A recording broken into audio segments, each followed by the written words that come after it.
ప్రస్తుతం కాంగ్రెస్ బీఆర్ఎస్ మధ్యలో flexi war అయితే నడుస్తుంది. ప్రస్తుతం నేను బంజారా హిల్స్లో ఉన్నాను. బంజారా హిల్స్లో ఒక బస్ స్టాప్లో చూస్తున్నారు కదా, 2 లక్షల రుణమాఫీ, అన్నదాత రుణ విముక్తి పండుగ, రైతుల ముఖాల్లో చిరునవ్వులు నిండుగా ఇచ్చిన మాట నిలబెట్టుకున్న రేవంత్ అన్న సర్కారును ఒక పక్క దమ్ముంటే రాజీనామా చేయి, రుణమాఫీ అయిపోయే, నీ రాజీనామా ఏడవాయే, అగ్గిపెట్ట హరీష్ రావు, ఇట్లు మైనంపల్లి అభిమానులు.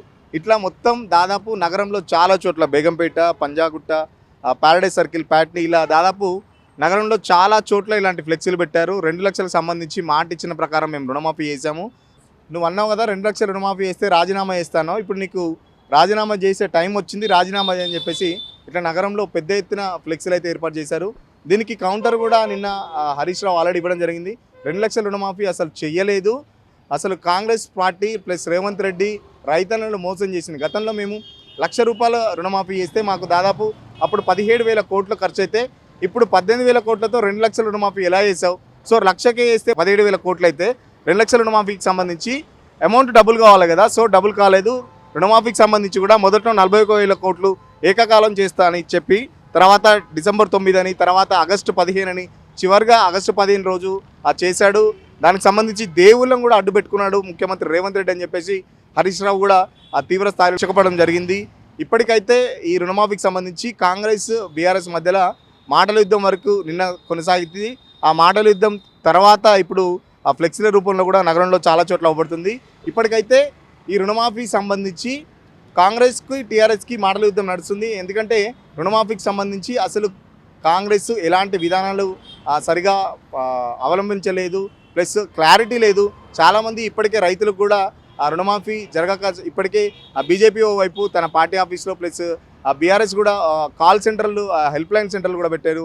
దానికి సంబంధించి చాలా రోజుకు వందలాది కాల్స్ కూడా వస్తున్నాయి. సో రైతు రుణమాఫీ అనేది ఎవరికి ఎక్కడ జరిగిందో ఒక క్లారిటీగా చెప్పాలి.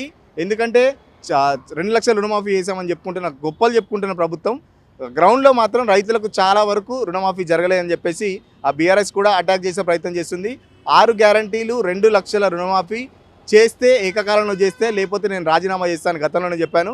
బట్ అది జరగలేదు కాబట్టి రాజీనామా అడిగే హక్కు లేదని చెప్పేసి కూడా ఆ బీఆర్ఎస్ వాళ్ళ కౌంటర్ ఇస్తున్న పరిస్థితి. బట్ కాంగ్రెస్ మాత్రం మేము ఆల్రెడీ మాట ఇచ్చాం, నిలబెట్టుకున్నాం, మాది రైతు ప్రభుత్వం, ప్రజాపాలన, మేము మాట ఇచ్చిన ప్రకారం నిలబెట్టుకున్నాం, సో రాజీనామా చేయని చెప్పేసి మైనంపల్లి అభిమానుల పేరు ఒకటి కూడా మొత్తం నగరంలో ఫ్లెక్సీలు అయితే ఏర్పాటు జరిగింది. ఆ మైనంపల్లికి గతంలో తెలుసు కదా, మైనంపల్లి హరీష్ రావుకు అసెంబ్లీ ఎలక్షన్స్ ముందు కూడా ఆ మైనంపల్లి చాలా వరకు హరీష్ రావుని తిట్టడం జరిగింది. మెదక్కి సంబంధించి సిద్దిపేటకు మొత్తం నిధులను తీసుకోబోతున్నాడు, మెదక్ని చాలా వరకు పట్టించుకోలేదని చెప్పేసి చాలా తీవ్ర స్థాయిలో హరీష్ రావు మీద కూడా విరుచుకుపడ్డ సంగతి. మైనంపల్లి హనుమంతరావు ఆ తర్వాత కాంగ్రెస్ పార్టీకి జాయిన్ కావడం, ఎమ్మెల్యేగా పోటీ చేయడం, మల్కాజ్గిరిలో ఓడిపోవడం, వాళ్ళ కొడుకు రోహిత్ మాత్రం మెదక్లో గెలవడం జరిగింది. సో అదే మనసులో పెట్టుకొని మైనంపల్లి వర్గీయులు కావాలని చేస్తున్నారని చెప్పేసి హరీష్ రావు వర్గం కూడా అటాక్ చేస్తుంది. సో ఇదంతా మైనంపల్లి దగ్గరుండి చేస్తున్నారని చెప్పేసి హరీష్ రావు వర్గం కూడా ఆరోపిస్తుంది. చూద్దాం, నిన్నటిదాకా రైతు రుణమాఫీకి సంబంధించి మాటల యుద్ధం కాస్త ఇప్పటికీ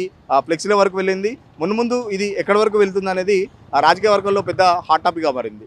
కెమెరా పర్సన్ రాజుతో సురేష్, సిగ్నల్ టీవీ, హైదరాబాద్.